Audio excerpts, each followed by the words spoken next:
ప్రభునందు ప్రియ దేవుని బిడ్డలారా, ఈ సాయంత్రం వేళ మరొకసారి దేవుని వాక్యంలో నుంచి మీతో మాట్లాడే తరుణం అవకాశం దేవుడు కల్పించినందుకే దేవునికి నేను వందనస్తుడనై ఉన్నాను. ఈ సమయంలో దేవుని వాక్యంలో నుంచి ప్రాముఖ్యమైన భాగాన్ని మీ దృష్టికి తీసుకొని రావాలనుకుంటున్నాను. మన యొక్క మూల వాక్యం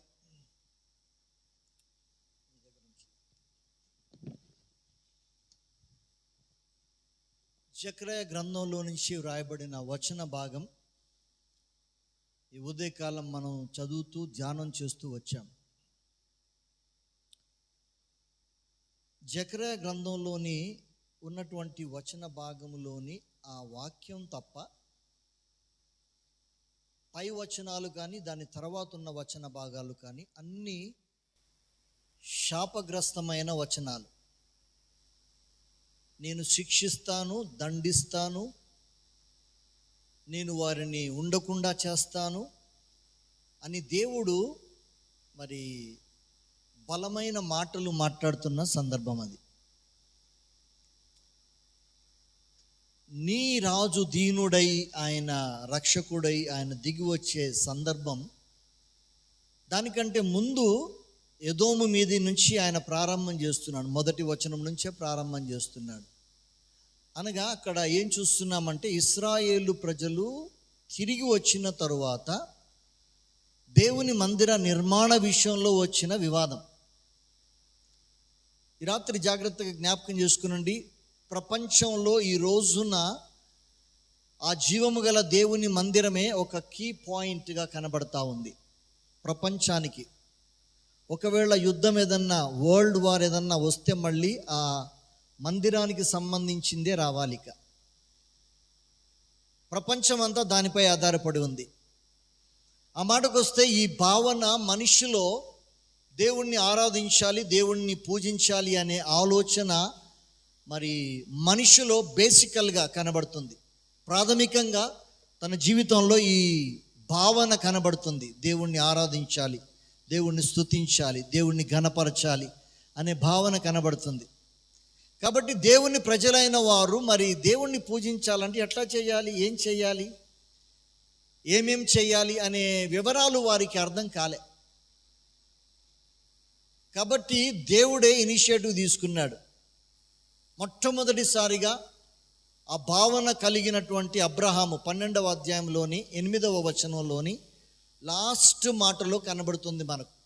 అబ్రహాము తన జీవితంలో ఎవరు చెప్పలే అబ్రహాముకి, కానీ అబ్రహాము మరి తాను దేవుని గురించి కొన్ని వివరాలు తెలుసుకున్న తర్వాత, దేవుడు తనను పిలిచిన తర్వాత, మిమ్మల్ని నేను వాగ్దాన భూమికి వాగ్దాన కుమారుణ్ణి ఇస్తాను రా అని చెప్పి అబ్రహామును దేవుడు పిలిచిన తర్వాత అబ్రహాము బయలుదేరి మరి తన యొక్క తండ్రి ఇంటిని, తన యొక్క జనాంగం అంతటిని వదిలిపెట్టి వచ్చిన తర్వాత 12వ అధ్యాయంలోని 8వ వచనంలో మనం చూసినప్పుడు ఆ మాట మనకు కనబడుతుంది.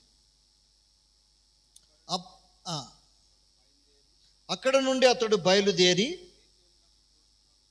బేతేలునకు తూర్పుననున్న కొండకు చేరి, పడమటనున్న బేతేలునకును తూర్పుననున్న బేతేలు హాయికి మధ్య గుడారం వేసుకున్నాడు. అక్కడ మొట్టమొదటిసారిగా బలిపీఠము అబ్రహాము కట్టినట్టుగా దేవుని వాక్యంలో మనం చూస్తాం. దేవుణ్ణి ఆరాధించాలి, దేవునికి బలిపీఠం కట్టాలి అనే భావన మరి అబ్రహాముకు కలుగుతూ ఉంది. అబ్రహాము ఈ పని చేస్తూ ఉన్నాడు. మొట్టమొదటిగా మరి ఆ మాటకి చెప్పాలంటే, అంతకు ముందు వారు మరి కట్టిన బలిపీఠాల కంటే ఎక్కువగా గుర్తింపుకు వచ్చిన బలిపీఠం అబ్రహాము యొక్క బలిపీఠం అని మనం అర్థం చేసుకోవాలి.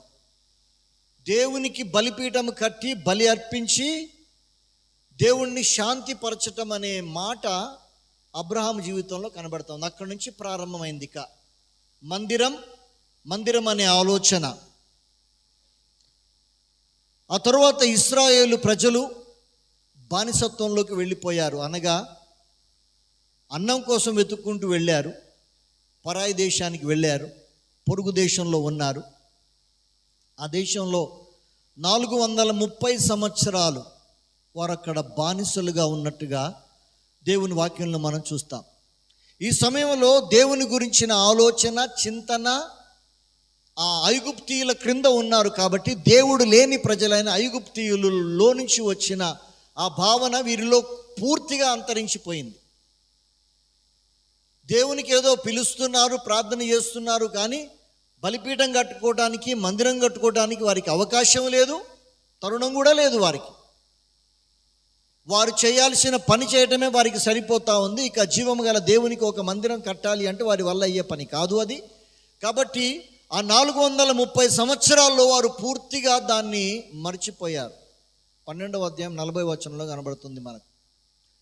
ఆదికాండం నిర్గమకాండం 12వ అధ్యాయంలోని 40వ వచనంలో ఆ మాట కనబడుతుంది. వాళ్ళు 430 సంవత్సరాలు మరి ఐగుప్తీయులకు బానిసలుగా ఉన్నారు. 430 సంవత్సరాలు. ఒక రోజు కాదు, 2 రోజులు కాదు. ఏమ్మా వింటున్నావా?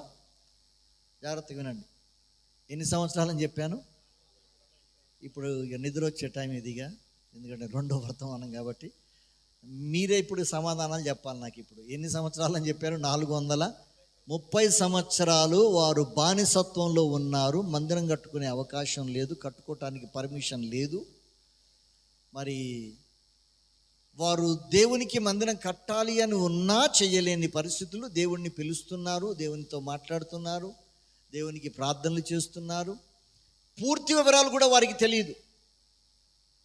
దేవుని గురించిన పూర్తి వివరాలు కూడా వారికి తెలియదు. కాబట్టి దేవుడు వారు మరి ఐగుప్తు నుంచి విడిపించిన తరువాత దేవుడు వారికి ఆలోచన కలిగించాడు. ఇక వారిని ఆ ఎర్ర సముద్రము దాటించిన తర్వాత సీనాయి కొండ దగ్గరికి తెచ్చిన తర్వాత అక్కడ దేవుడిక ప్రారంభం చేస్తున్నాడు. దేవుడు ఒక నమూనా ఆయన ఇచ్చాడు. ఇక మందిరం అంటే ఎలా ఉండాలి, మందిరం ఎలా కట్టాలి, మందిరం ఎలా చేయాలి. ఎందుకు మందిరాన్ని గురించిన ఆలోచన వస్తూ ఉంది అంటే, జకరయ ప్రవక్త అయిన జకరయ ప్రవచనం చేస్తూ వచ్చాడు. దేని గురించిన ప్రవచనం అనగా మందిరాన్ని గురించిన ప్రవచనం. కాబట్టి మందిరం అనేది ఎక్కడి నుంచి వచ్చిన ఆలోచన మనం తెలియకుండా జకరయ గ్రంథంలోని ఆ భాగం అర్థం చేసుకోవడం చాలా కష్టం. కాబట్టి 24వ అధ్యాయం, నిర్గమకాండం 24వ అధ్యాయం వచ్చేసరికి ఇక దేవుడు వారిని పిలిచి మాట్లాడుతున్నాడు. మోషే, అహరోను, మీ కుమారులు ఇద్దరు బయలుదేరండి. 24వ అధ్యాయం 1వ వచనం. మరియు ఆయన మోషేతో ఇట్లన్నాడు, నీవును అహరోను నీ అన్న నాదాబు అబీహు నీ కుమారులు ఇద్దరు. నాదాబు అబీహులు మరి అహరోను యొక్క కొడుకులు. మోషే అహరోన్లు ఏమవుతారమ్మా? మోషే అహరోన్లు అన్న ఒప్పందిస్తా ఉంది నతానియేల్ అన్న. మోషే అహరోన్లు ఏమవుతారు? అన్నదమ్ములు.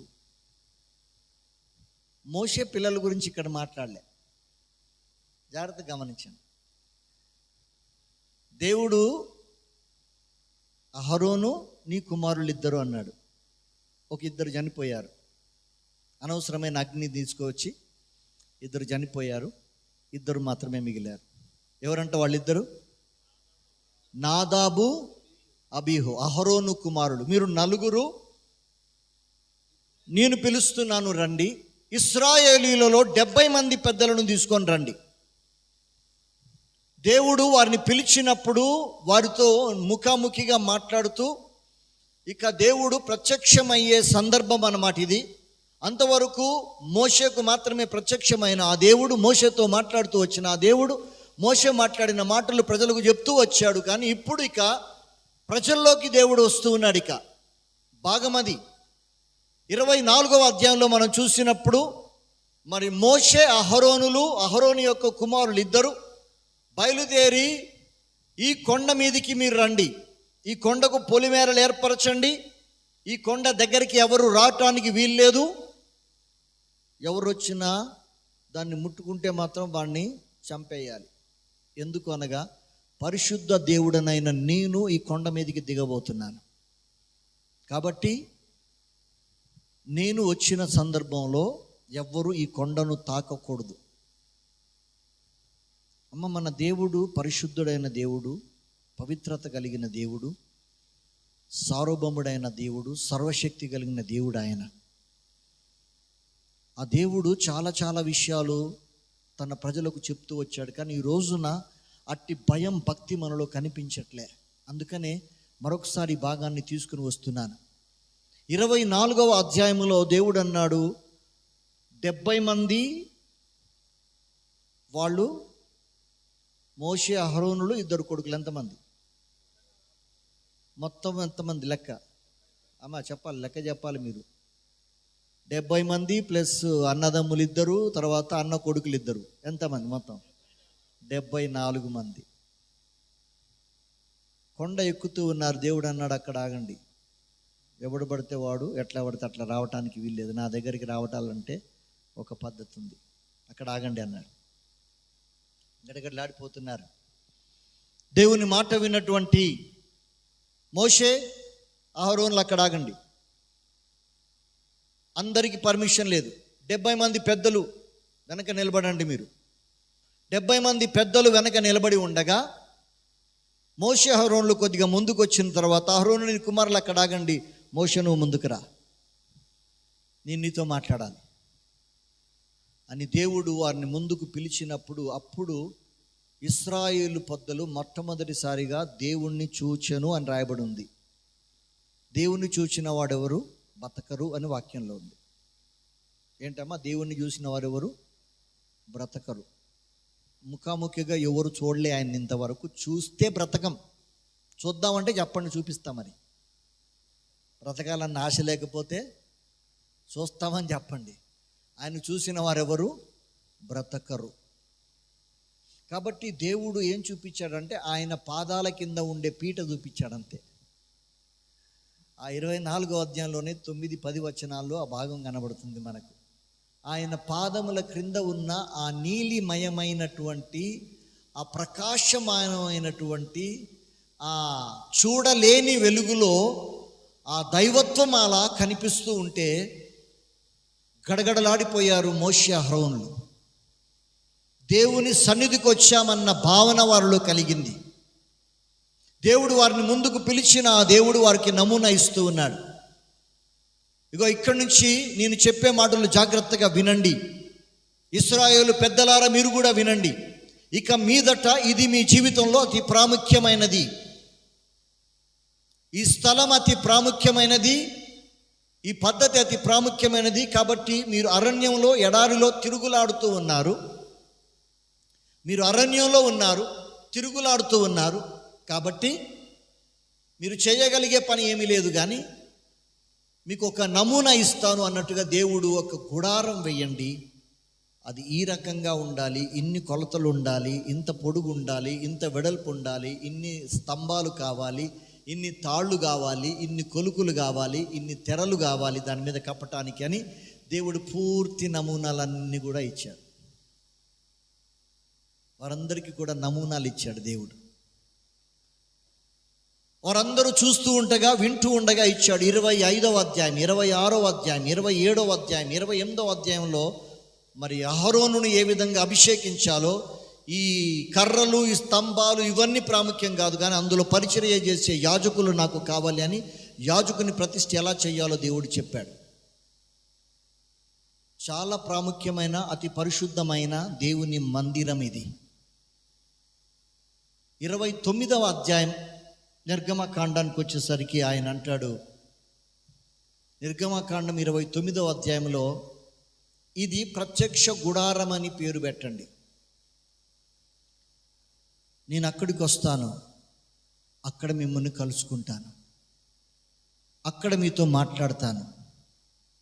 ఇది దేవుని సన్నిధి, ఇది దేవుని సన్నిధి, ప్రత్యక్ష గుడారం అన్నట్టుగా ఆయన చెప్తున్నాడు. ఇది దేవుని సన్నిధి అని చెప్తున్నాడు. ప్రియమైన వారలారా, ఈ రాత్రి వేళ ఈ మాట జ్ఞాపకం చేస్తున్నాను. మనము కూర్చున్న ఈ స్థలం ప్రస్తుతం ఎక్కడ 2-3 కూర్చుంటారో ఆయన మీ మధ్యలో ఉంటానని, నా సన్నిధిని మీకు ఇస్తానని వాగ్దానం చేసిన దేవుడు, ఆ రోజున మాత్రం ఒక ప్రత్యేకమైన స్థలాన్ని ప్రత్యేకించిన ఆ దేవుడు వారి కొరకు ఒక ప్రత్యేకమైన స్థలాన్ని ఏర్పాటు చేసి దాని యొక్క నమూనా అంత చెప్పిన తర్వాత ఇది ప్రత్యక్ష గుడారం అన్న పేరు చెప్పాడు దేవుడు. అరణ్యంలో ఎన్ని సంవత్సరాలు తిరిగారమ్మ వాళ్ళు? అరణ్యంలో ఎన్ని సంవత్సరాలు తిరిగారంట? 40 సంవత్సరాలు తిరిగారు. 40 సంవత్సరాల్లో దగ్గరగా 36-35 సార్లు ఈ దేవుని గుడారం వేసి తీయాల్సి వచ్చింది. ఇప్పుడు టెంట్ వేసుకుంటాం కదా మనం, ఈ టెంట్ వేసినట్టుగానే ఆ మందిరం అంత తేలికైంది కాదు వేయటం అంటే. దాని పని కొరకు దేవుడు 22,000 మంది లేవీయులను ఏర్పాటు చేశాడు. బైబిల్ గ్రంథంలో లేవీయులు వేరు, యాజకులు వేరు. ఈ లేవీయుల కుటుంబంలో నుంచే, ఆ గోత్రంలో నుంచే వచ్చేవారు యాజకులు. యాజకులు దేవుని మందిరం లోపల పరిచర్య చేస్తారు. ఈ లేవీయులైన వారు ఈ మందిర నిర్మాణంలో పనిచేస్తారు.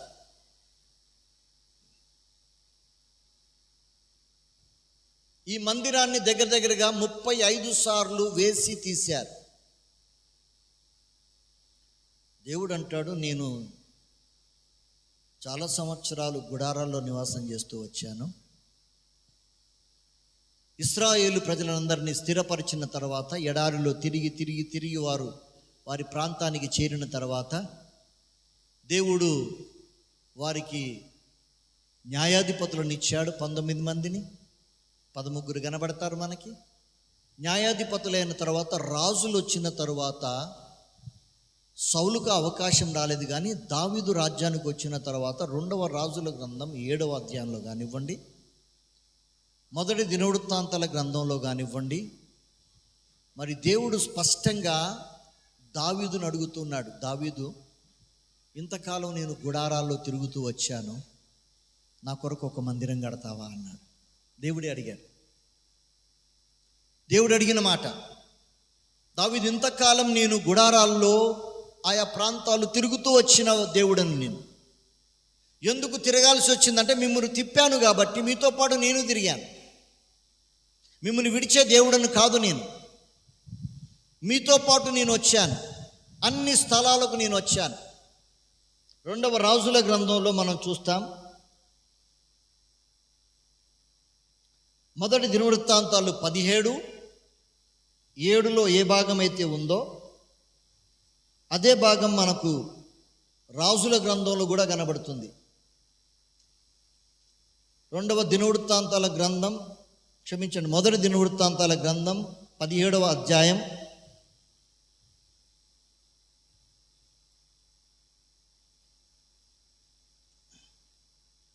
5వ వచనంలో ఆ మాట మనం చూస్తాం.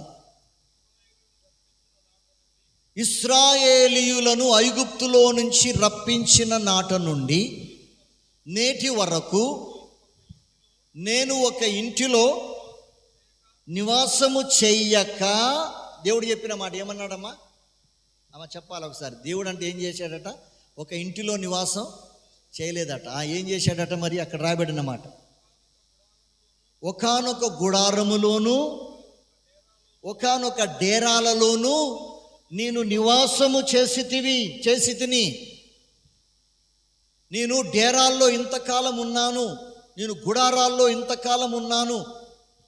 కాబట్టి నాతాను ప్రవక్తను పంపించి 2వ సమూయేలు గ్రంథం 7వ అధ్యాయంలోని 5వ వచనంలో మాట మాట్లాడుతున్నాడు ఆయన. 2వ రాజుల గ్రంథం 7వ అధ్యాయంలోని 5వ వచనంలో మరి దేవుడు మాట్లాడుతున్న మరొక మాట అక్కడ కనబడుతుంది. దావీదు, నా కొరకై ఒక నిర్మాణం చేస్తావా, ఒక కట్టుబడి చేస్తావా? స్థిరమయ్యాను. ఇప్పుడు 40 సంవత్సరాలు ఎక్కడున్నారమ్మ వాళ్ళు? ఇశ్రాయేలు ప్రజలు అరణ్యంలో ఉన్నారు, ఎడారిలో తిరుగుతూ ఉన్నారు. ఎన్నిసార్లు గుడారం వేశారని చెప్పాను, తీశారని చెప్పాను? 35 లేక 36 సార్లు వేసి తీశారు. దేవుడు ఈ ప్రాంతాలన్నీ తిరుగుతూ వారితో పాటు వచ్చాడు.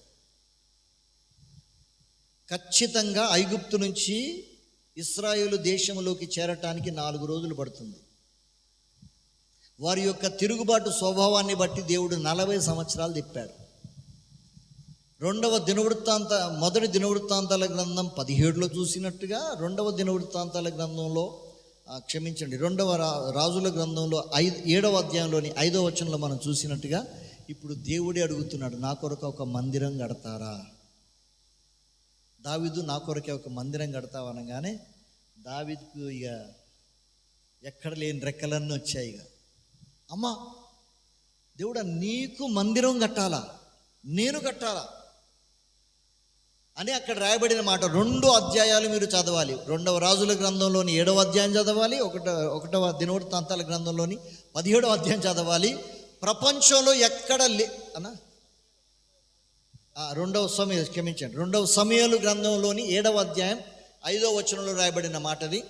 మరి ఎక్కడ లేని సామాగ్రి అంతా సమకూర్చి పెట్టాడు. ఇక అసలే దావీదు రాజు, ప్రపంచంలో పేరు ప్రఖ్యాతులు గాంచిన చక్రవర్తి, ఆ రోజుల్లో ద టాప్ లీడర్ అని చెప్పాలి. దావీదు మహారాజు తలుచుకుంటే ఎక్కడి నుంచి ఏదైనా తెప్పించగలడు. కాబట్టి మందిరం అనగానే దేవుని మందిరం కొరకై కావలసినంత విస్తారమైన సొమ్మంతా తీసుకొని వచ్చి కావలసిన బంగారం, వెండి, ఇత్తడి అన్ని వస్తువులకు కావలసిన వస్తువులన్నీ కూడా దావీదు సమకూర్చి పెట్టాడు. ఇక దేవుడు ఏమన్నాడంటే, దావీదు అన్నీ తెచ్చావు కానీ మందిరం కట్టొద్దు నువ్వు అన్నాడు. ఏమన్నాడు దావీదుతో దేవుడు? మందిరం కట్టొద్దు నువ్వు అన్నాడు. అదేంటి ప్రభా, నేను నీ హృదయానుసారుడనైన మనుష్యుడను కదా, నన్ను మందిరం కట్టొద్దంటావేంటి అన్న ఒక ప్రశ్న కూడా దావీదు వేయలే. ప్రభా, నీ చిత్తం, నీ ఇష్టం, ఇది నీ మందిరం, నీ కొరకే మందిరానికి కావలసినవన్నీ నేను సమకూర్చాను, కానీ నా కడుపున పుట్టే నా కొడుకు దాన్ని కడతాడన్నావు కాబట్టి తనకు వదిలిపెడుతున్నా నేను అన్నట్టుగా దేవుడు వదిలిపెట్టినప్పుడు వైభవమైన మందిరాన్ని, ప్రపంచంలో వన్ ఆఫ్ ద వండర్స్, అద్భుతమైన ఒక మందిరాన్ని సొలొమోను, దావీదు యొక్క కుమారుడైన సొలొమోను రాజ్యానికి వచ్చిన తర్వాత పేరు ప్రఖ్యాతులు సంపాదించిన సొలొమోను, ప్రపంచం అంతటిని కూడా తన స్వాధీనం చేసుకున్న సొలొమోను అని చెప్పాలి. ఆ రోజుల్లో ప్రపంచ ప్రఖ్యాతిగాంచిన సొలొమోను ఒక శ్రేష్టమైన రమ్యమైన మందిరాన్ని కట్టాడు. అసలు కళ్ళు చెదిరిపోయే మందిరం కట్టాడు. బంగారంతో పోతలు పోసాడు. ప్లాస్టరింగ్ అంతా కూడా బంగారంతో చేసి ఉంటాడు. కానీ దేవుని వాక్యం ఏం చెప్తా ఉందంటే, ఇంత శ్రేష్టమైన మందిరం కట్టిన తర్వాత 36వ అధ్యాయం 2వ దినవృత్తాంతాల గ్రంథానికి వస్తే, 2వ దినవృత్తాంతాల గ్రంథం 36వ అధ్యాయానికి వస్తే 19వ వచనంలో దయనీయమైన పరిస్థితి మనం చూస్తాం. 19వ వచనంలో, అదియుగాక కల్దీయులు అనగా బబులోను రాజులు లేక నెబుకద్నెజరు రాజులు దేవుని మందిరమును తగులబెట్టి యెరూషలేము ప్రాకారమును పడగొట్టి దాని యొక్క నగరులన్నిటినీ కాల్చి వేశారు. మొట్టమొదటిగా దేవునికి ఆరాధన చేసినప్పుడు ఎక్కడ చేశారమ్మా? అబ్రహాం చేశాడని చెప్పాను. ఎట్లా చేశాడు? బలిపీఠం కట్టాడు. చెప్పాలా? మీరు చెప్పాలి. ఇప్పుడు విన్నారు కదా. మొట్టమొదటిగా ఎవరు చేశారు? అబ్రహాము. ఏం కట్టాడు? బలిపీఠం కట్టాడు. తర్వాత కొంతకాలం అయిన తర్వాత మర్చిపోయిన దాన్ని తిరిగి జ్ఞాపకం చేస్తూ దేవుడిచ్చిన నమూనా ఎవరికి ఇచ్చాడని చెప్పాను? మోషేకు, అహరోనుకు, తన కుమారులకు 70 మంది పెద్దలకు దేవుడు నమూనా ఇచ్చి గుడారాలు వేయండి అన్నాడు. ఆ గుడారాలు పోయాయి. ఇప్పటిక నేను చాలా రోజులు గుడారాల్లో డేరాల్లో నేను బ్రతుకుతూ వచ్చాను. ఇప్పటిక మీదట నేను స్థిరమయ్యారు మీరు, కాబట్టి స్థిరానికి గుర్తుగా మీరు ఒక మందిరం నా కొరకు కట్టండి అని దేవుడు దావీదును అడిగితే, అద్భుతమైన మందిరాన్ని దావీదు కట్టిన తరువాత, అనగా తన కుమారుడైన సొలొమోను కట్టించిన తరువాత, శ్రేష్టమైన దేవుని మందిరాన్ని పూర్తిగా సర్వనాశనం చేసి రాయి మీద రాయి లేకుండా చేశారు.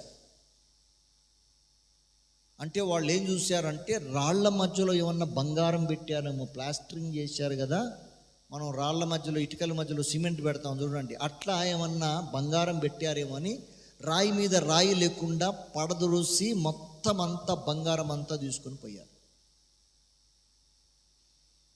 ఆ రోజున తీసుకుని వెళ్ళే రోజున 3 సార్లు వాళ్ళని తీసుకుని పోయారు. ముందుగా యెహోయాకీము అనే రాజు ఉన్నాడు. యెహోయాకీము రాజు కాలంలో ఆయన ఏం చేశాడంటే, ఇక్కడి నుంచి మనం ఎక్కువ తీసుకుపోవద్దు, కొద్దిగా కావలసిన వస్తువులు తీసుకొని పోదామని కొన్ని వస్తువులు తీసుకుపోయి, కానీ ఇందులో నుంచి మాత్రం నాకు 70 మంది యవనస్తులు కావాలి అన్నాడు. ఎవరు కావాలట? 70 మంది చాకు లాంటి కుర్రోళ్ళు నాకు కావాలి,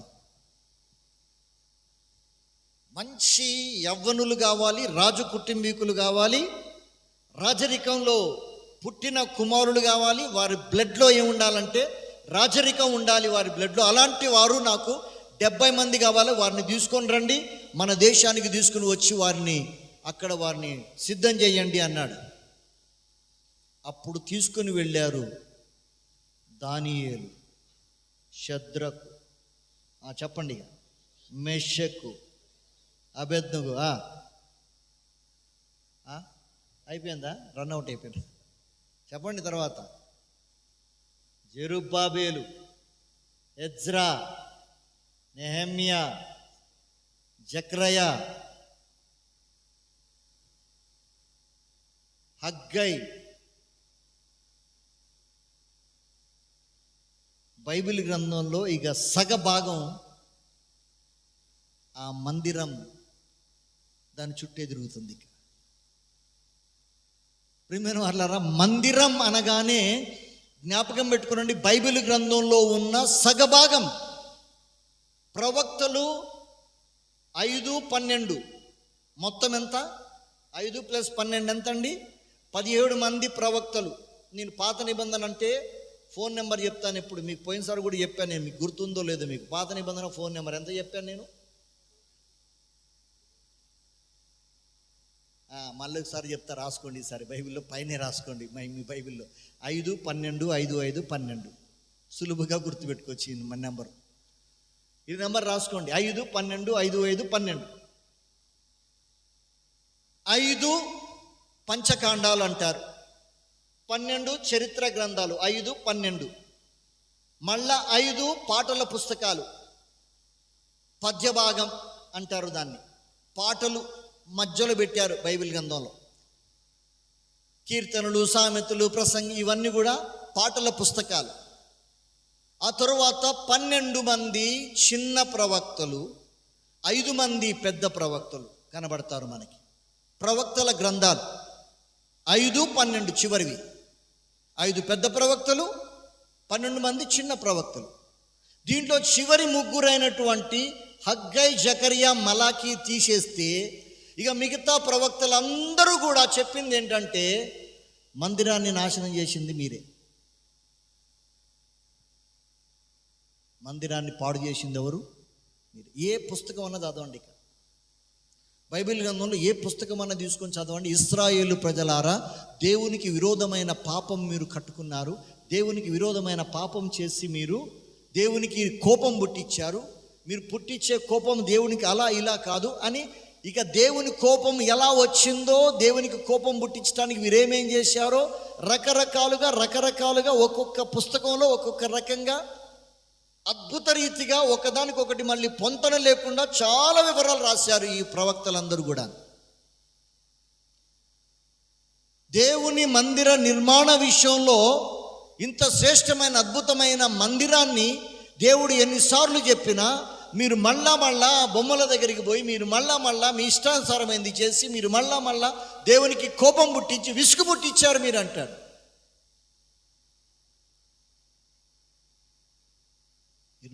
ఇర్మియాతో అంటాడు, ఇర్మియా నువ్వు పెళ్లి చేసుకోవద్దు అంటాడు. అదేంటి ప్రభా? ప్రవక్త అని ఇర్మియాని పిలిచి అంటాడు దేవుడు, నువ్వు పెళ్లి చేసుకోవద్దు అంటాడు. ప్రభా నేను పెళ్లి చేసుకోకపోతే ఎట్లా మరి? మీ యాజకులందరూ చెడిపోయారు, మీ పాస్టర్ గారులందరూ చెడిపోయారు, మీ పాస్టర్ గారులందరూ కాంప్రమైజ్ అయిపోతున్నారు. వారందరూ కూడా విగ్రహాలు తీసుకొచ్చి నా మందిరంలో పెట్టారు. ఇర్మియా, నేను చెప్పే మాట జాగ్రత్తగా విను. నేను చెప్పేది ఒక్క మాటేనండి, ఒక్క భాగం మాత్రమే, అలా మీ అర్థం కావడానికి మాత్రమే చెప్తున్నాను. నేను ఇర్మియాతో దేవుడు చెప్తున్న మాట, ఇర్మియా నేను చెప్పే మాట జాగ్రత్తగా విను. నువ్వు వివాహం చేసుకోకూడదు. ఎందుకనగా వీరందరూ కూడాను నాకు విరోధమైన పాపము చేసి ఆ బొమ్మలు తీసుకుని వచ్చి నా మందిరంలో పెట్టి నాకు యాజకులుగా ఉండాల్సిన వారు, నా కింద పాస్టర్లుగా ఉండాల్సిన వారు వీరందరూ కూడాను అక్కడికి వెళ్ళారు. ఆ బయలు దేవతకు పూజలు చేస్తూ ఉన్నారు. ఎక్కడ చేస్తున్నారు? అది కూడా ఎక్కడమ్మా? అమ్మా, ఎక్కడ చేస్తున్నారు? దేవుని ఏంటి పూజలు ఏం పెట్టి? మనం ఎవరైనా ఒప్పుకుంటామా? ఇప్పుడు ఇక్కడ తీసుకొచ్చి ఏదైనా బొమ్మ పెడతానంటే మనలో రోషం కట్టలు తెంచుకుంటుంది కదా. దశంభాగం ఇచ్చినా ఇవ్వకపోయినా దీనికాడ రోషం మాత్రం ఆగదు మనకి కదా. అంటే అన్ని విషయాల్లో కరెక్ట్గా మనం ఉన్నా లేకున్నా ఎవరైనా బొమ్మను తీసుకొచ్చి లోపల పెట్టి ప్రార్థన చేస్తాం, ఇక్కడ పూజలు చేస్తామంటే ఊరుకుంటామా మనం? ఓ సంగర్ స్ట్రైక్ చేసి సెంటర్కి పోయి, ఆ బొమ్మ సెంటర్కి పోయి ఆడ నిలబడి ధర్నా చేసి అది చేసి ఇది చేసి మాకు న్యాయం జరగాలి అని పోరాడతాం కదా. కానీ పాస్టర్ గారులే తీసుకొచ్చి పెట్టండి అయ్యా, మేమే చేస్తాం పూజలని వాళ్ళే చేస్తే దేవునికి కోపం రాదా? రాజులు, ప్రధానులు, అధికారులు అందరూ కూడాను పూజకొచ్చి కూర్చుంటున్నారు. దేవుని ప్రజలైన వారందరూ కూడాను ఆ పూజకు వస్తున్నారు.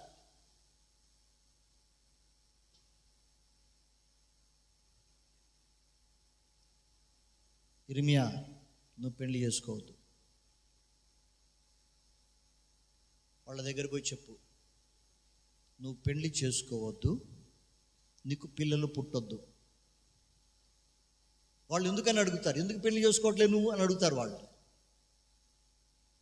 నీకు ఎందుకు పిల్లలు పుట్టొద్దు అని అనుకుంటున్నావు నువ్వు అని అడుగుతారు వాళ్ళు.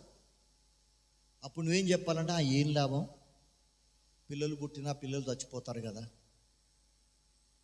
అంత దానికి ఎందుకు కనాలి పిల్లల్ని, నా కళ్ళ ముందే నా పిల్లలు చచ్చిపోతారట, ఇంకెన్ని రోజులు లేదు మీ పిల్లలు కూడా అదే అవుతారు, జాగ్రత్త అన్న వర్తమానం చెప్పు ఇర్మియా.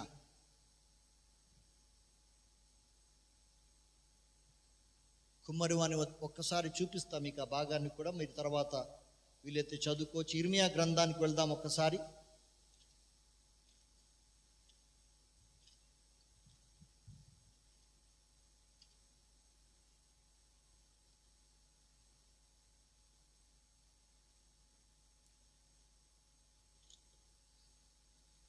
ఇర్మియా గ్రంథం 16వ అధ్యాయం 1వ వచనం. మరియు యెహోవా వాక్కు నాకు ప్రత్యక్షమై, ఇర్మియా గ్రంథం ఇది, ఇర్మియా చెప్తున్న మాట, నాకు ప్రత్యక్షమై ఇలాగు సెలవిచ్చెను, ఈ స్థలమందు నీకు కుమారులైనను కుమార్తెలైనను పుట్టక ఉండునట్లు నీవు వివాహము చేసుకొనకూడదు. ఈ స్థలమందు పుట్టు కుమారులను గూర్చియు కుమార్తెలను గూర్చియు వారిని కనిన తల్లులను గూర్చియు ఆ దేశములో వారు కనిన తండ్రులను గూర్చియు యెహోవా ఇలాగు సెలవిచ్చుచున్నాడు, వారు ఘోరమైన మరణము నొందుదురు.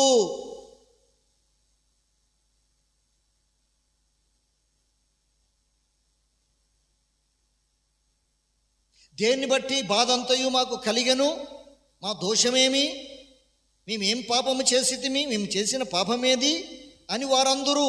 10వ వచనం చదవండి, గట్టిగా చదవండి, ఇప్పుడు అందరు వినండి జాగ్రత్తగా. ఏమంట? ఇంత పెద్ద మాట అన్నావు దేవా, మా పిల్లలందరూ మరి కత్తివాత చేత చనిపోతారంటున్నావు, ఇంత పెద్ద అపాండం మా మీద వేస్తున్నా, మేము చేసిన ఇప్పుడు చదవండి అన్న. ఏమంట?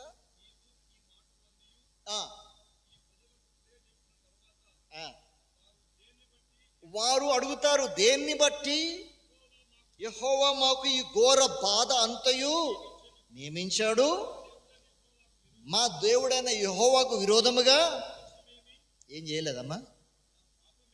ఏం చేయలేదా వీళ్ళు? ఏం చేశారు?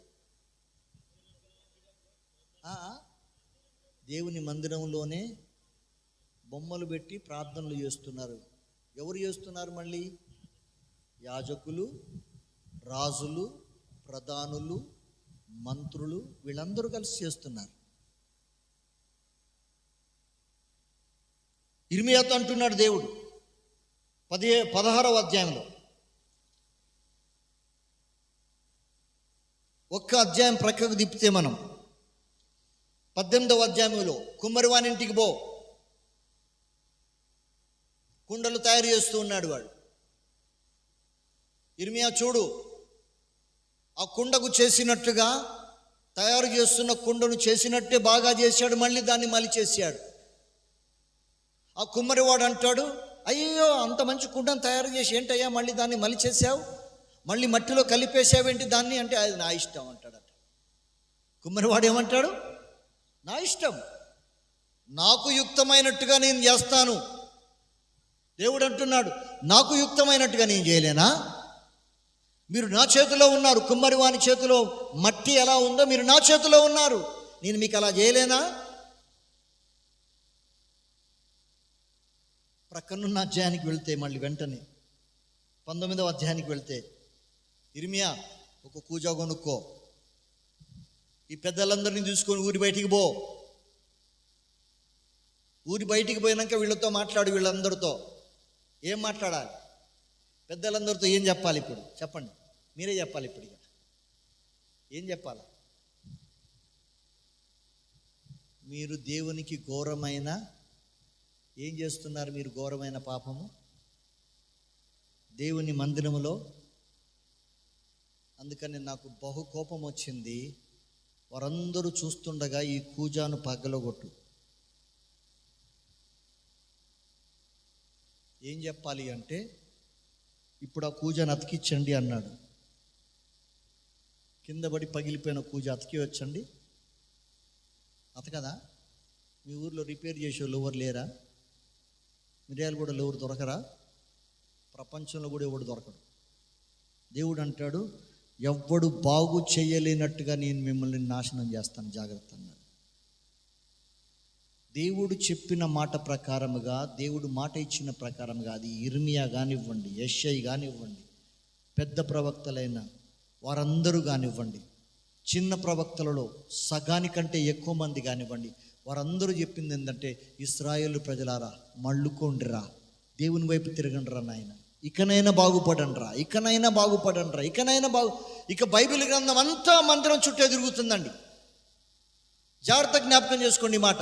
బైబిల్ గ్రంథం అంతా కూడా ఆ మందిరం చుట్టే తిరుగుతూ ఉంది. మీరు చేసిన పనిలో వలన ఈ రోజున ఏం జరుగుతుందంటే, ఈ మందిరము పూర్తిగా కూల్చబడి, వారి కక్ష అంతా కూడా ఎక్కడ తీర్చుకున్నారంటే ఆ మందిరం మీద తీర్చుకున్నారు వాళ్ళు.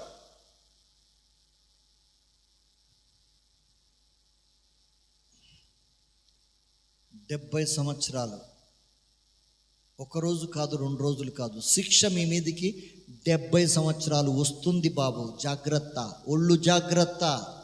70 సంవత్సరాలు. ఇగో బబులోను రాజు వస్తాడు, ఇగో తూర్పు రాజు వస్తాడు. స్పష్టంగా దేవుడు ప్రతి మాట చెప్తూ వచ్చాడు. యెహోయాకీము కాలంలో మందిరాన్ని ముట్టుకోలేదు, కానీ మందిరంలోని ఉపకరణాలన్నీ తీసుకొని పోయారు. యెహోయాకీము కొడుకైనటువంటి యెహోయాకీను కీము తర్వాత ఎవరు వచ్చారు రాజ్యానికి? మళ్ళీ యెహోయాకీను వచ్చాడు. యెహోయాకీను సోదరుడైన సిద్కియా తర్వాత వచ్చాడు. మళ్ళీ అన్నదమ్ములు వీళ్ళిద్దరు, యెహోయాకీను సిద్కియా ఇద్దరు కూడాను అన్నదమ్ములు. వీరు చివరి రాజులు. వీరి కాలములో చూస్తూ ఉండగా, ప్రజలందరూ చూస్తూ ఉండగా, ఇర్మియా చూస్తూ ఉండగా, ఇర్మియా మాటలు చెప్తూ ఉండగా, అరే బాగుపడండిరా, మార్చుకోండిరా, పద్ధతి మార్చుకోండి, దేవుని వైపు తిరగండి అని చెప్తూ ఉండగా కూడా, చూస్తూ ఉండగానే రానే వచ్చారు తూర్పు రాజులు. తూర్పు నుంచి వచ్చే ఆ బబులోను వారు, అప్పటికే అష్షూరు వారు వారి చేతుల్లోకి పడ్డారు. ఈ అష్షూరు వారి చేతిలో 10 గోత్రాలు ఉన్నాయి అప్పటికే. ఈ 2 గోత్రాల వారు, ఆ 10 గోత్రాల వారు అందరూ కూడా బబులోను రాజుల చేతిలోకి పోయారు.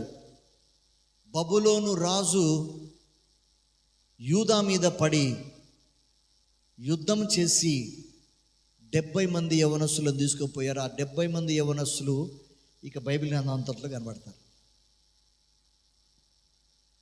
ఏ గ్రంథం తీసి చూడండి, దాంట్లో వాళ్ళ పేర్లే కనబడతారు. 36వ అధ్యాయం, 2వ దినవృత్తాంతాల గ్రంథం 36వ అధ్యాయం. చాలా జాగ్రత్తగా గమనించండి. 2వ రాజుల గ్రంథం 36వ అధ్యాయం. నేను కొద్ది మాటలు చదివి ఈ రాత్రికి ముగించి పూర్తి వివరాలు నేను రాబోయే రోజుల్లో మీకు తెలియజెప్పాలని కోరుతున్నాను. 2వ దినవృత్తాంతాల గ్రంథం చివరి అధ్యాయం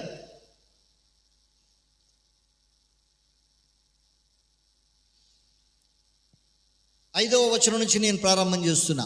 మీకు అర్థమవులాగా చదువుతున్నాను, జాగ్రత్తగా వినండి. యెహోయాకీను ఏలన ఆరంభించి కీము దగ్గర నుంచి ప్రారంభం చేస్తాను. 5వ వచనం. యెహోయాకీము ఏలన ఆరంభించినప్పుడు అండర్లైన్ చేసుకున్న మాట, రౌండప్ చేసుకుని లేకుంటే చివరి రాజులు, చివరి 3 రాజులు.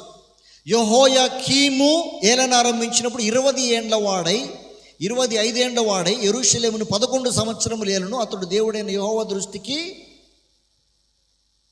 చదివాన గట్టిగా ఏం చేశాడు? చెడు నడత నడిచాడు. యథా రాజా, ఇది మాత్రం బాగానే చెప్తారు. అంటే ఏందో యథా రాజా తదా ప్రజ అంటే ఏందో, రాజు ఏం చేస్తే రాజు ఏం చేశాడు? దేవుని దృష్టికి చెడు నడత నడిచాడు అంటారు. ప్రజలందరూ ఏం చేశారు? ఇంకా సరదాగా మా రాజే చేయంగా, మా అయ్యగారే సిగరెట్ తాగంగా నేను తాగకూడదని చెడు నడత నడిచాడు. కాబట్టి చూడండి, అతని మీదకి బబులోను రాజైన నెబుకద్నెజరు వచ్చి అతన్ని బబులోనుకు తీసుకొని పోవుటకు గొలుసుల చేత బంధించి లాక్కొని పోయాడు యెహోయాకీముని. అతని కుమారుడైన యెహోయాకీను 9వ వచనంలో యెహోయాకీను కనబడుతుంది, అండర్లైన్ చేసుకోండి లేదా రౌండప్ చేసుకోండి. 9వ వచనం. యెహోయాకీను రాజ్యానికి వచ్చాడు. అతడు కూడా యెహోవా దృష్టికి చెడు నడత నడిచాను. కాబట్టి 2వసారి బబులోను రాజైన నెబుకద్నెజరు మళ్ళీ వచ్చి ఏడాది నాటికి సమస్తమును కూడా మళ్ళొకసారి తీసుకొని 7వ వచనంలో చెప్పబడినట్లుగా యెహోవా మందిరపు ఉపకరణములలో కొన్ని, చూడండి, మందిరపు ఉపకరణాల్లో కొన్నింటిని 10వ వచనంలోని లాస్ట్ లైన్, రాజును నియమించిన మరియు అతడు రాజు వెంట యెహోవా మందిరములోని ఇప్పుడు ప్రశస్తమైన ఉపకరణాలు 2వసారి. ఆ తర్వాత సిద్కియా రాజ్యానికి వచ్చాడు. 11వ వచనం. సిద్కియా వచ్చిన తరువాత కల్దీయుల రాజు 17వ వచనంలో కల్దీయుల రాజును రప్పింపగా అతడు వారికి పరిశుద్ధ స్థలముగానున్న మందిరములోనే ఏం చేశాడండి? మందిరంలోనే ఏం చేశాడు? యవ్వనులను ఖడ్గము చేత చంపాడు. ఎంత దౌర్భాగ్యమైన పరిస్థితితో చూడండి. ఆ తర్వాత కొద్దిగా క్రిందికి మనం వస్తే 18వ వచనం చూడండి. అందరం బిగ్గరగా చదువుదాం ఈ మాట.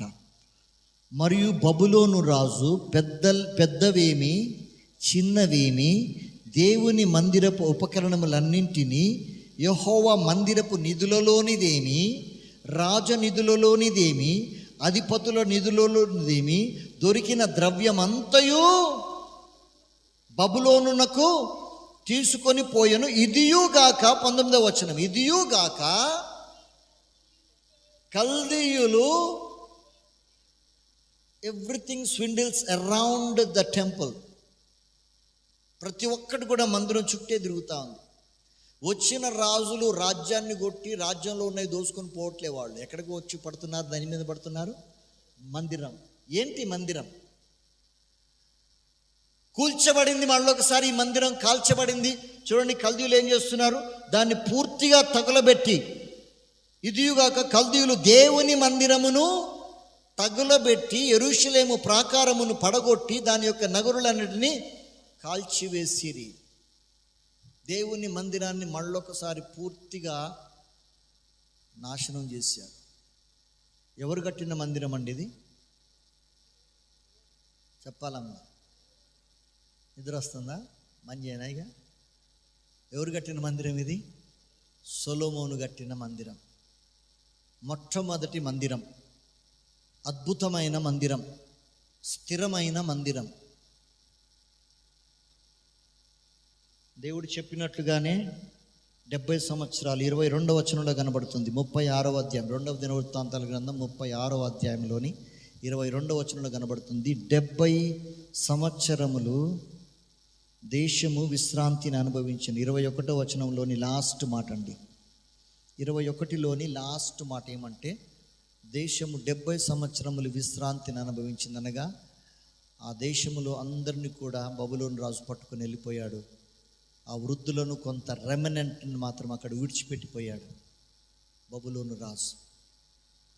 ఎన్ని సంవత్సరాలు వారు మళ్ళీ చెరలోకి వెళ్ళారు? ఇప్పుడు మొట్టమొదటిసారిగా ఎన్ని సంవత్సరాలు చెరలోకి వెళ్ళారో, అది చెర అంటారో లేకపోతే బానిసలు అయ్యారంటారో, ఎన్ని సంవత్సరాలు చెప్పారు? అది 430 సంవత్సరాలు. 420 కాదు, గుర్తుపెట్టుకోండి, అది 420 కాదు, ఇది ఏంది 430. ఇది 430 సంవత్సరాలు వారు అక్కడ బానిసలుగా చెరలో ఉన్నట్టుగానే ఉన్నారు. ఇప్పుడు 70 సంవత్సరాలు చెరలోకి వచ్చారు.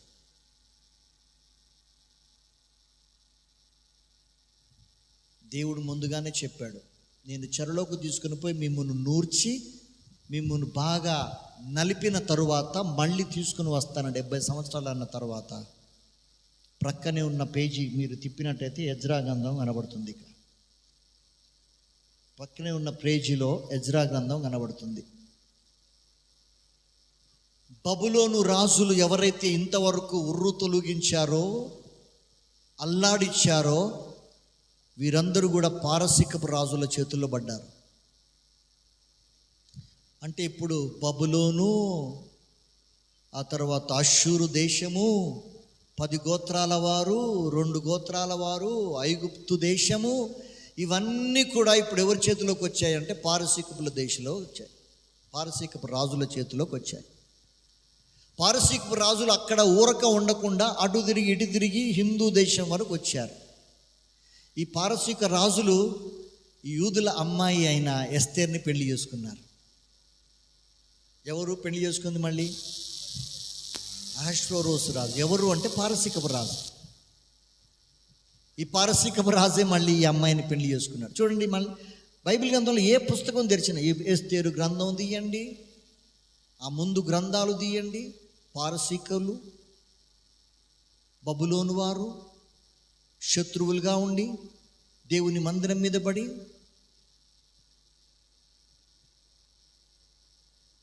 పారసీకపు రాజు అయిన కోరేషు రాజ్యానికి వచ్చిన తరువాత ఏమైందో తెలియదు. ఇంతవరకు బానిసలుగా అదిమి పట్టిన ఈ ఇశ్రాయేలు ప్రజలను 70 సంవత్సరాలు అప్పటికి అయిపోయేసరికి దేవుని యొక్క అద్భుత కార్యం జరిగి కోరేష్ అంటాడు, ఒరే మన దగ్గర ఎవరున్నారా, విచిత్రమైన మనుషులు ఎవరు ఉన్నారు, ఎవర్రా ఇక్కడ అన్నాడు. అయ్యా ఇశ్రాయేలీలు అంటయ్యా, వాళ్ళ దేవుడే నిజమైన దేవుడు, వాళ్ళని వెనక్కి వెళ్ళిపోమనండి, పొయ్యి మందిరం కట్టమనండి అన్నాడు. ఎజ్రా గ్రంథంలోని మాట. పోయి ఏం చేయాలి? మందిరం కట్టాలి. పోయేటప్పుడు నేను చెప్తున్నా వినండి, మన ఊర్లో ఉన్న, మన దేశంలో ఉన్న వాళ్ళందరూ ఎంత ఇస్తారో అంత తీయండి వాళ్ళకి కానుకలు. మన దేశంలో ఉన్న వాళ్ళందరికీ సాటింపు వేశాడు, ఎవరు ఇస్తారో ఇవ్వండి. అంతేకాదు, ఆ పైన బబులోను వాడు ఉన్నాడు కదా మన పైన, ఆ బబులోను రాజుకు చెప్పండి, నెబుకద్నెజరుకు చెప్పండి, మొత్తం లెక్క కట్టి మళ్ళీ వెనక్కి ఇమ్మనండి. ఎజ్రా గ్రంథంలోని 1వ అధ్యాయంలోనే ఈ మాటలన్నీ మనకు కనబడతాయండి. అవన్నీ చదివే టైం లేదు, కానీ అక్కడక్కడ నేను 1-2 మాటలు చదువుతాను. 1వ వచనంలోనే, మరి యెహోవా పారసీకపు రాజు అయిన కోరేషు మనస్సును ప్రేరేపింపగా, దేవుడే ప్రేరేపిస్తూ వచ్చాడు. అన్య దేశపు రాజు మరి ప్రేరేపించబడి యెరూషలేములోనున్న మందిరము కట్టించుటకు 2వ వచనంలోని లాస్ట్ లైన్, యెహోవా యెరూషలేములో మందిరమును కట్టించుమని నాకు ఆజ్ఞ ఇచ్చాడు అంటాడు ఎజ్రా. ఆ తరువాత మీలో ఎవరైతే ఆయన పక్షముగా ఉన్నవారు ఉన్నారో మీరందరూ యెరూషలేమును దేవుని మందిరమును అనగా ఇశ్రాయేలీయుల దేవుడైన యెహోవా మందిరమును కట్టవలను. 3వ వచనంలోని ఎజ్రా గ్రంథం 1వ అధ్యాయం 3వ వచనంలోని లాస్ట్ లైన్ మళ్ళీ మీరు వెళ్ళి మందిరం కట్టాలరా బాబు అంటాడు. తర్వాత ఇచ్చిన లెక్క ప్రకారంగా వారికి ఇవ్వండి అంటాడు. ప్రశస్తమైన వస్తువులన్నీ ఇవ్వండి వాళ్ళకి 6వ వచనంలో అంటాడు. ఆ తరువాత 7వ వచనం చాలా ప్రాముఖ్యమైన వచనం. అక్కడ ఏమంటున్నాడు? నెబుకద్నెజరు యెరూషలేములో నుండి తీసుకొని వచ్చి తమ దేవుని యొక్క గుడిలో ఉంచుకున్నటువంటి యెహోవా మందిరపు ఉపకరణములన్నీ కూడా రాజైన కోరేషు బయటికి తెప్పించి లెక్క ప్రకారముగా 9-10 వచనాలు మొత్తం ఎంత ఉన్నాయో అన్ని లెక్కగట్టి మొత్తం తీసుకొచ్చి వాళ్ళ చేతికి అప్పగించండి అంటే లాస్ట్ లైన్లో ఒక వచనం, ఒక మాట కనబడుతుంది చూడండి. అక్కడ ఆ వస్తువులన్నీ తెప్పించి మిత్రదాతు అనేవాడు చేతుల మీదుగా దాన్ని ఇచ్చాడు. 8వ వచనంలో కనబడతాడు మిత్రదాతు. ప్రాముఖ్యమైన వ్యక్తి మళ్ళీ చరిత్రలో మిత్రదాతు కనబడిందా మీకు? 8వ వచనంలో అండర్లైన్ చేసుకోండి ఆ మాట కూడా. మిత్రదాతు.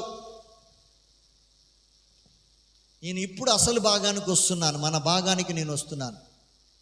ఈ మిత్రదాతు బబులోను రాజుల చేతిలో ఉన్న ఆ దేవుని మందిర ఉపకరణాలన్నీ తీసుకుని వచ్చి వారి చేతికి ఇచ్చి,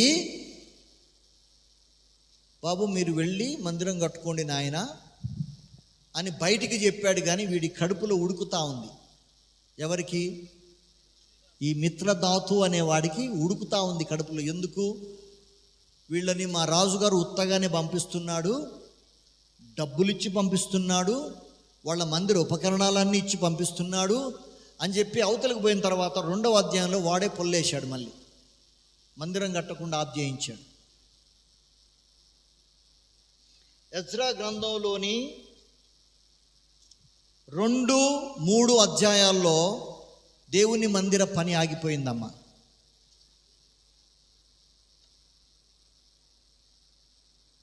దేవుని మందిరానికి పునాది జెరుబ్బాబెలు వచ్చి వేశాడు. ఎజ్రాకు చెప్పాడు, ఎజ్రా మీ వాళ్ళని తీసుకొని పో. వెంటనే జెరుబ్బాబెలు నాయకత్వంలో ఒక గుంపును పంపించాడు ఎజ్రా ముందుగానే. ఎజ్రా వచ్చి మందిరానికి పునాది వేశాడు. అన్ని కొద్దిగా దానికి కావలసిన వస్తువులను తెప్పించి పెట్టాడు. ఈలోపుగా వచ్చి మీకు పర్మిషన్ ఎక్కడుంది అని అడిగారు. ఏం కట్టడానికి?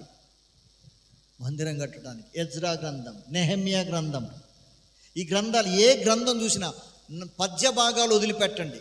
ఇక బైబిల్ గ్రంథంలో మీరు ఏ గ్రంథం తీసుకున్నా ఆ గ్రంథంలో మనకు ఏం కనబడుతుందంటే దేవుని మందిరానికి సంబంధించిన వివరమే కనబడుతుంది. ఎజ్రా, జెరుబ్బాబెలు, నెహెమ్యా వీరందరూ కలిసి దేవుని మందిర నిర్మాణం చేద్దాం అనుకున్నారు. వెనక్కు వచ్చారు, మందిర నిర్మాణం ప్రారంభం చేశారు. కట్టడానికి వీల్లేదన్నాడు అక్కడ వచ్చి ఒకడు. ఈ సంగతి రాజుగారికి తెలియదండోయ్. ఈ సంగతి రాజుగారికి తెలియదు, కోరేషు రాజుగారికి తెలియదు.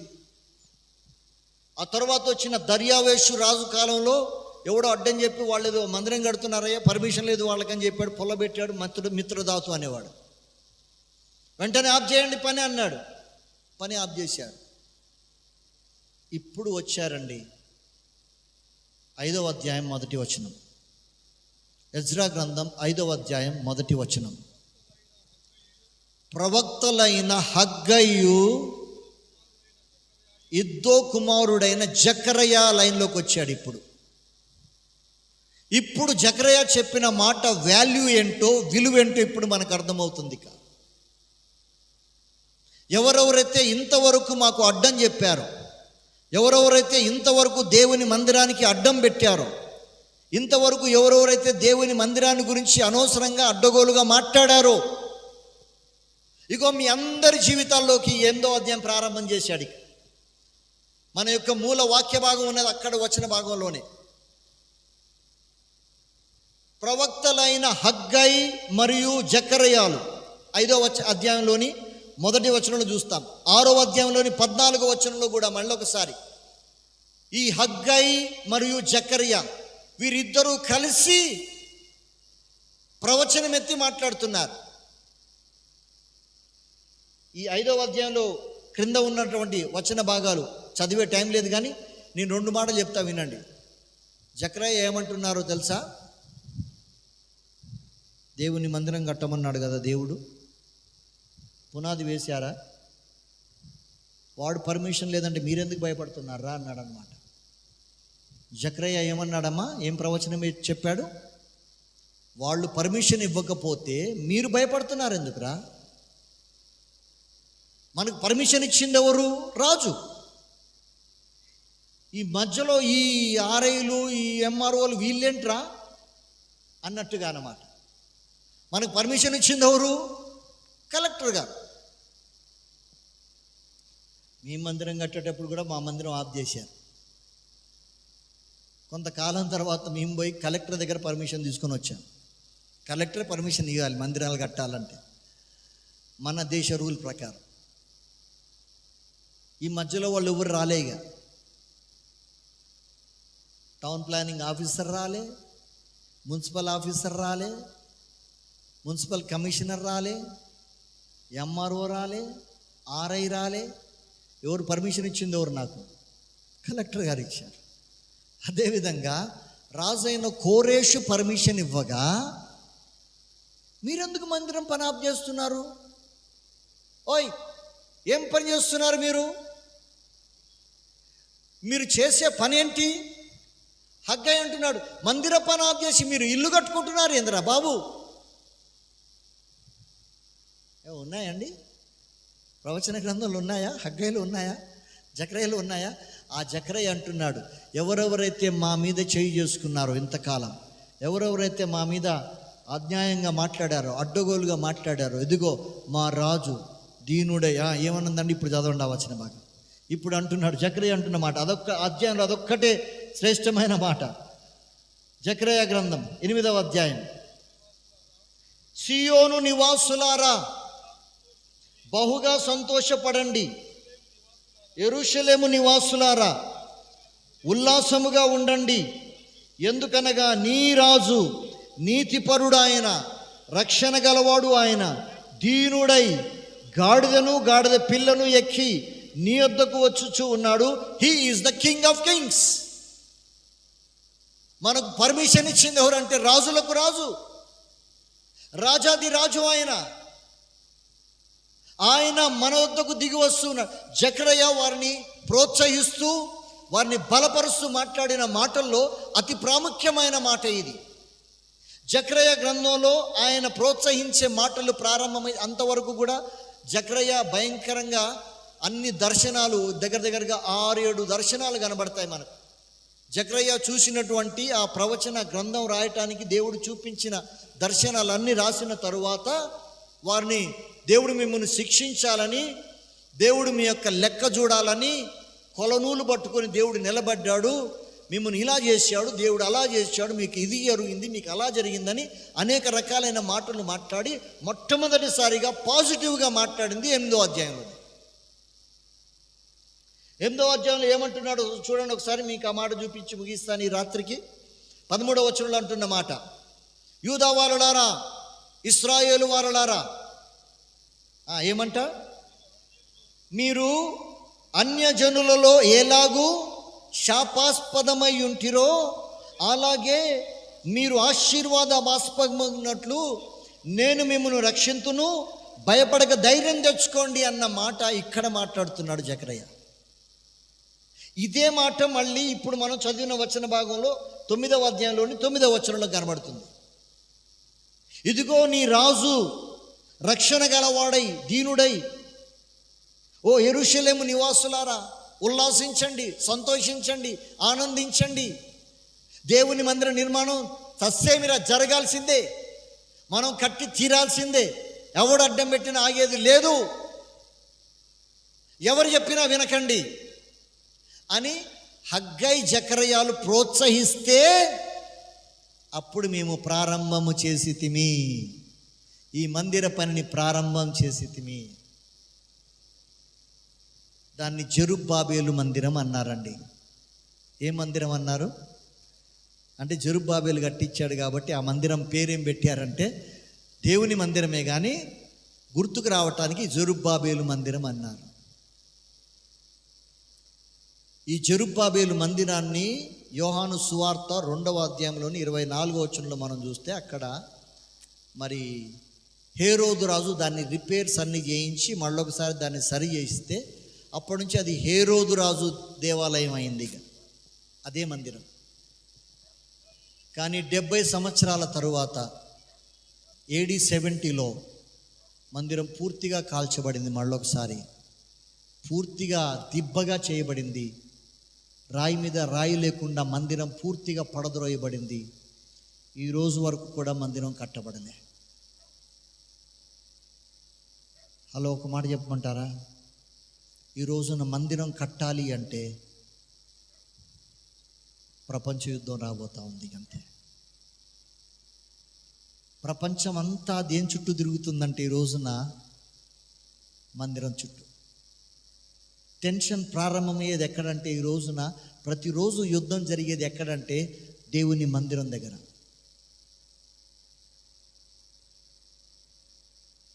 దేవుని మందిరం, దేవుని మందిరం, దేవుని మందిరం. ఈ రాజు వస్తూ ఉన్నాడు. ఎందుకు? ఇదిగో నీ రాజు వస్తూ ఉన్నాడు. ఆయన దీనుడై వస్తూ ఉన్నాడు. ఆయన గాడిదను భారవాహకముగా చేసుకొని గాడిద పిల్లను ఎక్కి ఆయన వస్తూ ఉన్నాడు. ఎందుకు వస్తూ ఉన్నాడు? ఏంటి కారణం? ఏంటి రీజన్ అంటే ఇక మందిర నిర్మాణం. ఈ రోజున ప్రియమైన దేవుని బిడ్డలారా, మనందరం కూడా ఎదురు చూస్తూ ఉన్నాం యేసు ప్రభువు వారు తిరిగి వస్తారని, ఆ మందిరం కట్టబడుతుందని ఆశపడుతున్నారు. ఒక మాట చెప్పమంటారా? ఒకవేళ అందరూ ఒప్పుకుంటే మాత్రం ఒక 15-20 రోజుల్లో వైభవమైన మందిరాన్ని, ప్రపంచ చరిత్రలో నిలబడే మందిరాన్ని కట్టగలిగే సత్తా, స్తోమత ఈ రోజున ఇశ్రాయేలు దేశానికి ఉంది. ఎప్పుడెప్పుడు ఆయన ఎదురు చూస్తూ ఉన్నారు. ఈ రోజున అక్కడ రాళ్ళు కనబడతాయి, కూల్చబడిన కాల్చబడిన చెత్త కనబడుతుంది. దేవుడు అడిగిన దేవుని మందిరం చుట్టూ తిరుగుతున్న ఈ భావన. ఆయన రాజుగా దిగి వస్తున్నాడు. ఎందుకు ఆపారు మందిరం? కట్టండి. రాజుగారు పర్మిషన్ ఇచ్చాడు కదా. కోరేషు రాజు. మిత్రదాతు ఎవడు? మిగతా వారు ఎవరు? మన దేవుడు ఆజ్ఞాపిస్తూ ఉండగా, ఆయన దిగి వస్తూ ఉండగా కట్టండి మందిరం అన్నట్టుగా వారిని ప్రోత్సహిస్తూ పలికిన మాటలలో ఒక మాట ఇది. ఈ అధ్యాయం అంతటిలో 9వ అధ్యాయం అంతటిలో కూడా ప్రాముఖ్యమైన ఎంకరేజింగ్ వర్డ్ లేకపోతే పాజిటివ్ వర్డ్ ఒక్కటి ఈ 9వ వచనంలోనే ఉంది. మిగతా వచనాలన్నీ శపించబడిన వచనాలు. చుట్టూ ఉన్న ఇరుగు పొరుగునున్న దేశాలన్నిటినీ శపిస్తూ మాట్లాడిన మాటలు. ప్రియమైన దేవుని బిడ్డలారా, ఈ రాబోయే 3 రోజులు కూడా ఆ దేవుని మందిరం మీద కొన్ని ప్రాముఖ్యమైన భాగాలు మీ దృష్టికి నేను తీసుకుని వస్తాను. ఏ విధంగా దేవుని మందిరం ప్రాముఖ్యత వహించిందో బైబిల్ గ్రంథంలో ప్రారంభం నుంచి, ఆదికాండం 12వ అధ్యాయం నుంచి ప్రారంభం చేస్తే దేవుని మందిరం, దేవుని సన్నిధి, దేవుని ప్రజలు, దేవుడు, దేవుని సన్నిధి, ఆయన సముఖం అనే మాటలు ఏ విధంగా కనబడుతున్నాయో బైబిల్ గ్రంథం అంతా కూడా ఆ మందిరం చుట్టే తిరుగుతూ ఉంది. చివరికి ఒక మాట చెప్పమంటే ప్రపంచం అంతా ఈరోజు నా మందిరం చుట్టే ఉంది. All the world's tension is around the temple నా. ఏది? ఆ జీవము గల దేవుని యొక్క మందిరం తిరిగి కట్టబడాలి. ఆ మందిరం కట్టబడితే యుద్ధం. ఆ మందిరం కట్టబడితే ఎక్కడ లేని బీభత్సవం జరగబోతూ ఉంది. ఆయన రాకడికి ఇవన్నీ కూడా సూచనలు. ప్రియమైన దేవుని బిడ్డలారా, ఆయన దీనుడై దిగి వచ్చిన ఆ రాజు ఇక కొదుమ సింహమై రాబోతూ ఉన్నాడు. ఆయన రాజులకు రాజుగా, రాజాది రాజుగా, ప్రపంచాన్ని ఏలే రాజుగా ఆయన రాబోతూ ఉన్నాడు. అట్టి శ్రేష్టమైన దేవుడు మన జీవితాల్లో, మన బ్రతుకుల్లో మేలు చేయులాగున రాబోయే రోజుల్లో కొన్ని ధ్యానాలు మీ దృష్టికి తీసుకుని వచ్చి ఏ విధంగా ఇశ్రాయేలు ప్రజలు దేవుని కొరకే నిలబడ్డారో, వారి జీవితాల్లో జరిగింది ఏంటో, శాపాస్పదమైన వారి జీవితాలు ఆశీర్వాదాస్పదముగా దేవుడు ఏ విధంగా చేస్తూ వచ్చాడో చూపించడానికి దేవుడు కృప చేయనుగాక. దేవుడి మాటలు దీవించునుగాక. ప్రార్థన చేసుకుందాం. అందరం తలలు వంచి కళ్ళు మూసుకుందాం.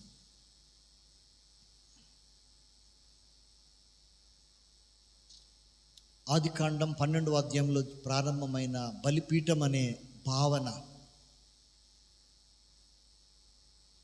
దేవుడిచ్చిన నమూనా ప్రకారం నిర్గమకాండం 24వ అధ్యాయంలో ఇశ్రాయేలు ప్రజలు గుడారాలు వేసి డేరాల్లో ప్రభుని అరణ్యమంతా వారితో నడిచిన ఆ దేవుడు స్థిరపడిన తరువాత, రాజుల కాలం వచ్చిన తరువాత, రాజ్యాలన్నీ స్థిరపడిన తరువాత, ఎక్కువ భూభాగం సంపాదించిన తరువాత దావీదుని అడిగాడు, నా కొరకు ఒక మందిరం కడతావా?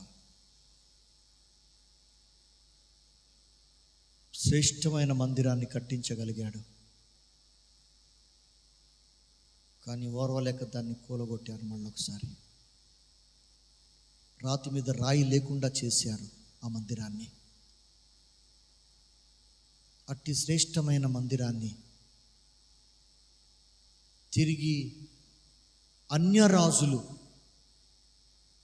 కట్టించుమని ఆజ్ఞ ఇవ్వగా, తన ప్రజలైన వారు దాన్ని కట్టుటకు పూనుకొనగా, వచ్చిన అడ్డంకు ఆటంకాలన్నిటినీ తొలగిస్తూ హగ్గై, జకరియా లాంటి సేవకులు లేదా ప్రవక్తలు ప్రోత్సహిస్తూ బలపరుస్తూ తన ప్రజలను ఉద్దేశించి మాట్లాడిన పలుకులు, దీవెన వచనాలు, ఆశీర్వచనాలు మనం చదువుతూ వచ్చాం. ఆ రాజు నీ కొరకై నా కొరకై దిగి వస్తూ ఉన్నాడు. ఆయన దీనుడు, ఆయన రక్షణను తీసుకుని వచ్చే దేవుడు, ఆయన నీ కొరకై నా కొరకై దిగి వస్తున్న దేవుడు. ఆయన వచ్చిందే నీ కొరకై నా కొరకై. జకరయాకి అర్థమై మాట్లాడాడో ఈ మాట, అర్థం కాకుండా మాట్లాడాడో తెలియదు. కానీ యేసుక్రీస్తు ప్రభువారు దాన్ని నెరవేర్చి చూపించాడు. ఆ తర్వాత రాత్రి ఈ మాటను అర్థం చేసుకోండి ఒకసారి. బైబిల్ అంతా మందిరం చుట్టే తిరుగుతూ ఉంది. ఏ అధ్యాయం తీయండి, జకరియా గ్రంథం, హగ్గయి గ్రంథం, దానియేలు గ్రంథం తీయండి, యెహెజ్కేలు గ్రంథం తీయండి, ఎక్కడ చూసినా పారసీకపు రాజులైన కోరేషులు, పారసీకపు రాజులైన దర్యావేషులు, పారసీకపు రాజులు కనబడతారు, బబులోను రాజులు కనబడతారు. తన ప్రజలైన వారి చుట్టూ వారిని ఒక ప్రక్క శిక్షిస్తూ మరొక ప్రక్క రక్షిస్తూ వారిని ఫెన్స్గా పెడుతూ వచ్చాడు దేవుడే. అద్భుత రీతిగా దేవుడు వారిని నడిపిస్తూ వచ్చిన దృశ్యం కనబడుతుంది మనకు బైబిల్ గ్రంథం అంతటిలో. ఎక్కడ చూసినా మనం ఏ పుస్తకం తెరిచినా కూడా చివరకు అది మందిరం వైపు దారితీస్తుంది. దేవుని మందిరం, దేవుని మందిరం, దేవుని మందిరం.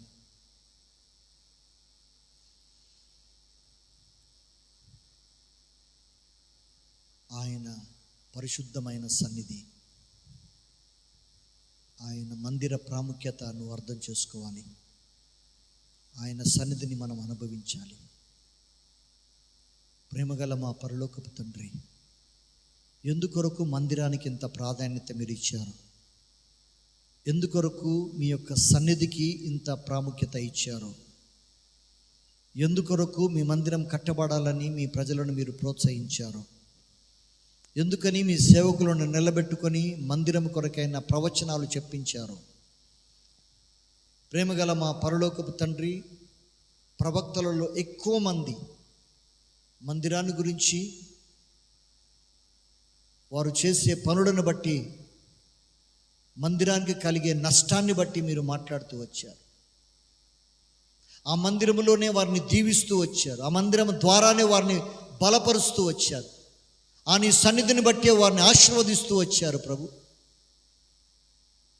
దాని ప్రాముఖ్యత ఏంటో మేము గుర్తించిన వరమై, మా రాజుగాను వస్తూ ఉంటే ఆ మందిరములో సిద్ధపాటు కలిగిన వరమై, మేమందరం బ్రతుకులాగున మీ కృప నిమ్మని, మీ దయలో మమ్మల్ని జ్ఞాపకం చేసుకోమని ఈ వాక్యాన్ని ముద్రించమని, మీ ప్రజలతో ఇంకా మాట్లాడమని, రాబోయే 2 రోజులు కూడా దీనిపైన మేము అనేకమైన ధ్యానాలు చేసి నేర్చుకోవటానికి మీ కృపనిమ్మని, మీ దయ అందరిపై ఉంచమని ప్రభువైన యేసుక్రీస్తు నామములో అడిగి ప్రార్థన చేస్తున్నాం తండ్రి. ఆమేన్.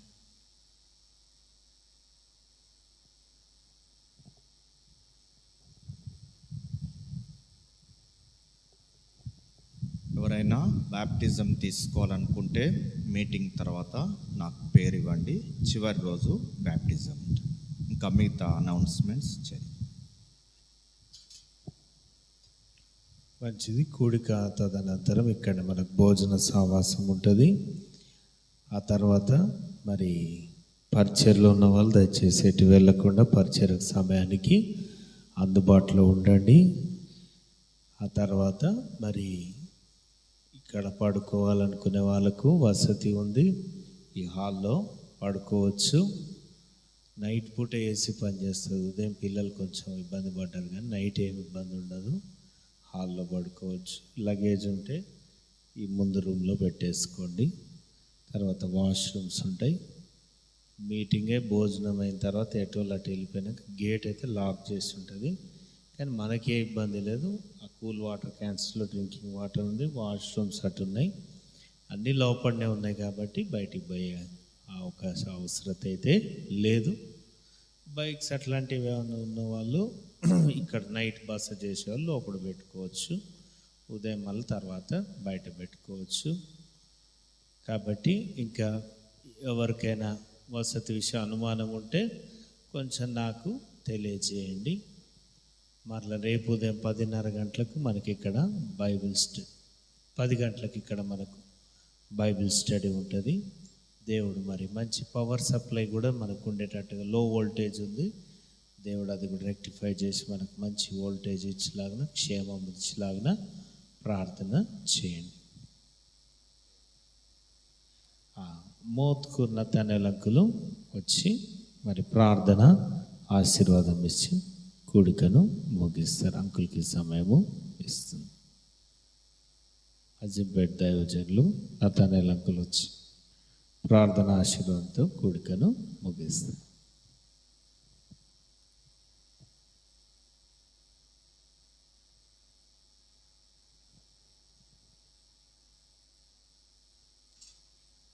ప్రార్థన.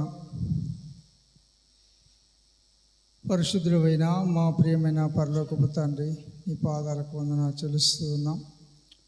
ఈ మొదటి దినాన్ని ప్రభు ఎంతో ఆశ్చర్యకరంగా చేసి ఉదయం నుండి ఈ సాయంత్రం వరకు ప్రభా మీ దాసులను మా మధ్యలో బలపరిచి బలంగా వాడుకున్నందుకు నీకు వందనాలు చెల్లిస్తున్నాం. ప్రభా ప్రతి మాట ప్రతి మనసులో నాయన మీరు ముద్రించి ఫలభరితం చేయండి. యేసయ్యా నీకు స్తోత్రాలు. ఏ ఒక్కరు ఖాళీగా వచ్చి ఖాళీగా వెళ్ళకుండా అయ్యా మరి మిమ్మల్ని అంగీకరించి ప్రభా మరి మిమ్మల్ని చేర్చుకొని మీకు హృదయం ఇచ్చి మీ యందు భయం భక్తి కలిగి జీవించేటువంటి అనుభవం నడిపించమని ప్రార్థిస్తూ ఉన్నాం. తండ్రి నీకే స్తోత్రాలు చెల్లిస్తూ ఉన్నాం. సహాయం చేయం. పాలు పొందిన బిడ్డలను బాగుగా దీవించండి అయ్యా. మీకు స్తోత్రాలు చెల్లిస్తూ ఉన్నాం. ఈ మీటింగ్ ప్రతి అవసరత మీరు తీర్చండి. లో వోల్టేజ్ని కూడా ప్రభా మీరే నాయన కొరత తీర్చమని ప్రార్థిస్తూ ఉన్నాం. పరమ తండ్రి నీకే స్తోత్రాలు. వంటల్లో వడ్డించట్లో సహకరించేటువంటి బిడ్డలకు మీ యొక్క ఫలాన్ని దయచేయమని ప్రార్థన చేస్తూ ఉన్నాం. ప్రియ తండ్రి నీకు వందనాలు. ముందున్న 2 దినాల పరిచయం కూడా దీవెనకరంగా మేలుకరంగా చేయండి. ఎండ తీవ్రతను మీ స్వాధిలో ఉంచుకొని అనుకూలపరచమని అయా. చిన్న బిడ్డలను, యవ్వనస్తులను, వృద్ధులను ప్రతి ఒక్కరిని కూడా మీ స్వాధిలో ఉంచుకోండి. యేసయ్యా నీకు స్తోత్రాలు చెల్లిస్తూ అయా మిగతా సమయాన్ని మామూలు మీ దయగలస్థలకు అప్పచెప్పుకుంటూ క్రీస్తు యేసు వారి పరిశుద్ధమైన నామములో ప్రార్థించి వేడుకొంచున్నాము తండ్రి. ఆమేన్. మన ప్రభు అయిన యేసుక్రీస్తు వారి యొక్క కృప, పరమ తండ్రి దేవుని యొక్క ప్రేమ, పరిశుద్ధాత్మని యొక్క అన్యోన్య సాహసం చేరి వచ్చిన మనందరికీ ఇప్పుడు ఎల్లప్పుడు సదాకాలం తోడైండును గాక. ఆమేన్. Praise the lord.